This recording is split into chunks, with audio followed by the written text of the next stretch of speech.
vous ne pouvez pas imaginer que vous ferez cesser le crime organisé si vous ne faites pas cesser en même temps les conditions de la misère, qui est un des terrains de sa propagation. Ce n'est pas la seule condition, évidemment. Et tous les gens qui sont dans la misère ne sont pas des trafiquants de drogue. La nature a horreur du vide, et vous savez très bien que si ça s'arrête, peut-être qu'il y aura autre chose qui se mettra en place. Alors, vous êtes en train de dire qu'il est impossible de lutter contre le crime ou que les gens sont voués à ça? J'essaie de comprendre si vous voulez légaliser pour régler un problème sécuritaire ou si c'est pour une raison de santé publique ou alors pour une raison Mais c'est tout à la fois. Moi, écoutez, vous avez entendu ma philosophie politique, l'harmonie entre les êtres humains et avec la nature. Donc moi, j'assume, Monsieur Bruce, tout ça.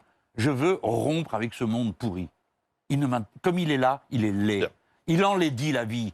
Il détruit les plus jeunes. Il réduit à des conditions insupportables les aînés dans toute cette zone immense de la pauvreté. Il y a 9 millions de pauvres. Il y a des gens qui ont faim, qui sont à l'aide alimentaire. Vous avez des gens qui ont froid. C'est ça, la vie de la France aujourd'hui. Moi, je veux changer tout ça. Alors oui, notamment, je considère que lutter contre le crime organisé, c'est lutter pour l'émancipation. Parce que, par exemple, un crime dont on ne parle pas, mais dont on pourrait parler, la traite des êtres humains, la prostitution, le commerce et le trafic des armes. Pourquoi croyez-vous qu'on achète une arme?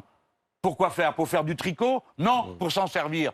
Donc moi qui lutte pour une société d'émancipation, je veux en finir avec le crime organisé. Vous n'aurez pas meilleur lutteur contre le crime que des gens comme moi. Parce que je ne m'y habitue pas.